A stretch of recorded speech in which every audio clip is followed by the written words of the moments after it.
خدا، سلام به دوستای عزیزم. در خدمتتون هستم با آموزش پتو پافی که این روزا خیلی ترند شده. خیلی کار جذابیه، قشنگه و از همه مهمتر این که چون که بدون میل و قلاب بافته میشه، فقط با انگشتای دست، خیلی طرفدار پیدا کرده این کار.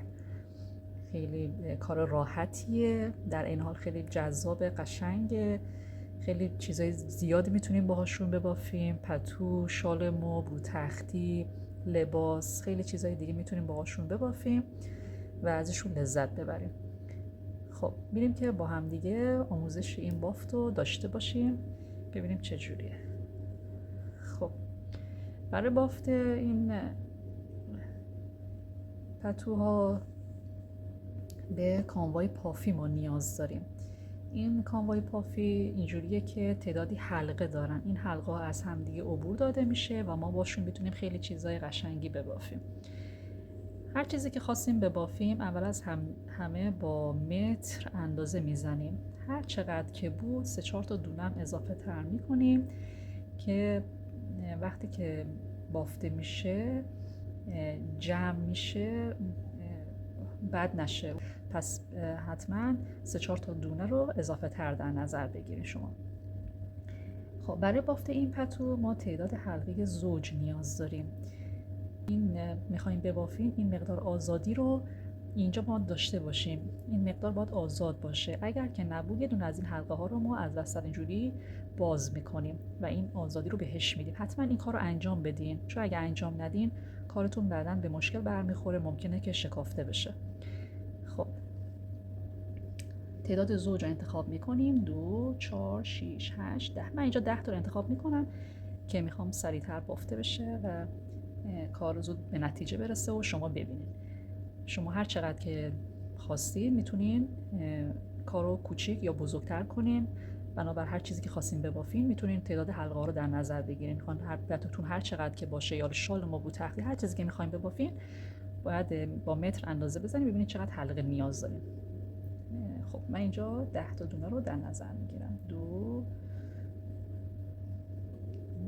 4، 6، 8، 10. خب میارمشون به این سمت، چون که میخوام از سمت چپ شروع کنم به بافتن. این حلقه های اصلیمون اینجوری به سمت چپ گذاشته میشن، میخوام از این ور شروع کنیم به بافتن. خب مرتبشون میکنیم، همشون قشنگ اینجوری به سمت بالا،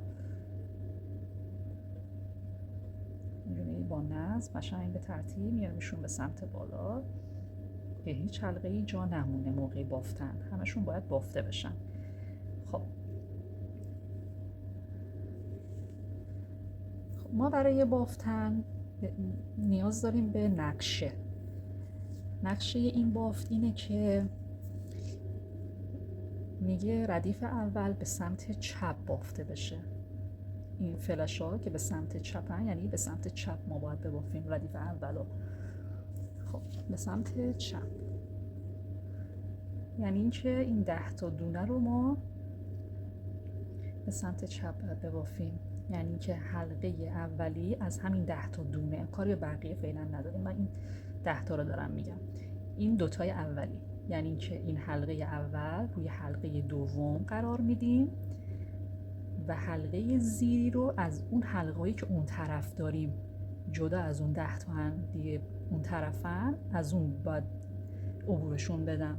یعنی این حلقه زیریه رو، حلقه اول رو روی حلقه دوم میذارم، این حلقه زیریه رو از این حلقه‌ای که به اون سمته اینجوری این حلقه رو از زیر این میارم، اینجوری میکشمش. این اولیه بافته شد. دومیه که روی اینجوری دوباره حلقه دومم همینو از این سمت میارم قشنگ داخل این عبور میدم. این دوتا حلقه ها بافته شدن. حلقه ها رو روی هم قرار میدیم به سمت چپ. این حلقه روی این میاد. وقتی که اینجوری شد این حلقه‌ای که به اون سمت رو از داخل اینا عبور میدم.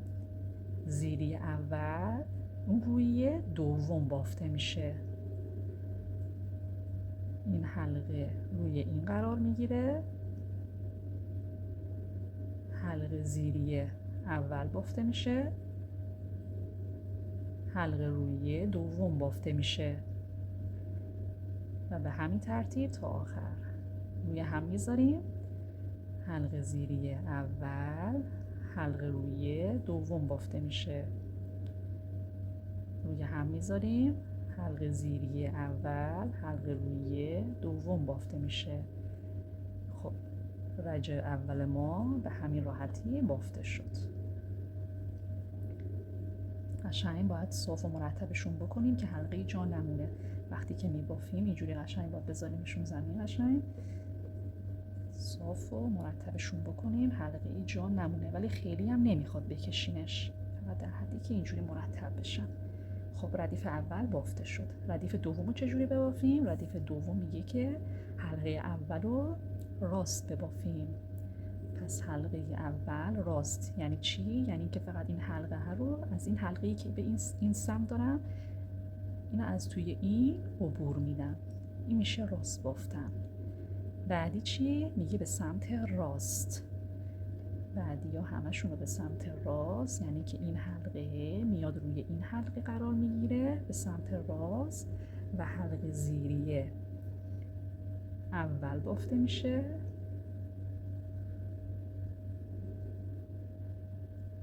حلقه رویی دوم بافته میشه.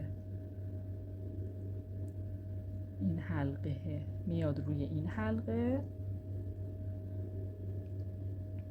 به سمت راست، حلقه زیری اول بافته میشه، حلقه رویی دوم بافته میشه. خب به سمت راست، حلقه زیری اول بافته میشه، حلقه رویی دوم بافته میشه. اینو روی این قرار میدیم. وقتی که قرار گرفت اون زیریه رو اول میبافیم، اون رویه رو دوم میبافیم، از توی اون عبورش میدیم. حلقه‌ای که آخر میمونه مثل حلقه اولی راست بافته میشه، یعنی که این حلقه رو که اون طرف داریم از توی این حلقه میایم ردش میکنیم، فقط ردش میکنیم و دوباره میذاریم، مرتبشون میکنیم که حلقه جا نمونده باشه و دوباره شروع میکنیم به بافت. این بافت فقط 2 تا ردیف نقشه داره، فقط از همین 2 ردیف تشکیل شده، نقشش همینه. هر چقدر که ما بخوایم پتو رو بزرگ کنیم یا حالا هر چیزی که بخوایم ببافیم باهاش، از همین 2 رج بافته میشه. حالا ما این 2 رج رو بافتیم، دوباره باید برگردیم بیایم به رج اول، همه به سمت چپ. پس این رو میذاریم روی این حلقه اولی، روی حلقه دومی، حلقه زیری اول، این حلقه رو از توش عبور میدیم،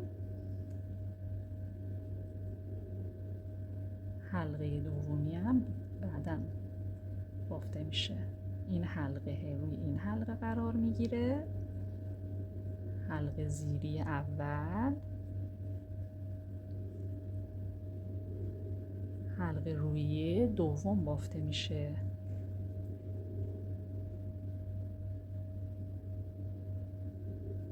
این حلقه روی این حلقه قرار میگیره، حلقه زیری اول، حلقه رویی دوم بافته میشه. این حلقه روی این حلقه قرار میگیره، این حلقه‌ای که این زیر اول بافته میشه، حلقه رویی دوم بافته میشه، حلقه زیری اول، این حلقه رو از توی این عبور میدیم، این حلقه هم میاریم از توی این عبور میدیم. حلقه هایی که اون طرف رو از توی حلقه های این اصلیامون باید عبور بدیم، در بیاریم. خب اینم رج سوممون. حالا رج چهارم چی؟ رج چهارم مثل رج دوم بافته میشه. رج اول مثل رج سوم، رج چهارم مثل رج دوم بافته میشه، همینجوری تا آخر. خب رج چهارم اولی صاف بافته میشه، حلقه این وری رو میایم از توی اینا عبور میدیم، صاف بافته شد. حلقه بعدی به سمت راست، به سمت راست بافته میشه. پس اینو میذاریم روی این از توی این در میاریم، اینم از توی این عبور میدیم.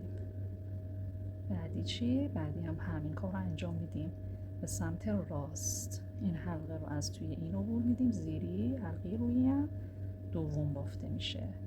حلقه بعدی هم میذاریم روی این حلقه زیری رو اول میبافیم، اینو از توی این عبور میدیم. حلقه بعدی هم اینو از توی این عبور میدیم. این حلقه از توی این اولی زیری اول بافته میشه، همیشه روی هم دوم بافته میشه. آخری چی؟ راست بافته میشه. و به همین ترتیب ما الان 4 تا رج بافتیم. هر چقدر بخوایم ببافیم از همین 2 رج استفاده میکنیم و هی پتومون یا هر چیزی که بخوایم ببافیم و بزرگ و بزرگتر میکنیم و ازش لذت میبریم. امیدوارم که از این آموزش خوشتون اومده باشه. همه شما رو به خدای بزرگ میسپارم. خدا نگهدار.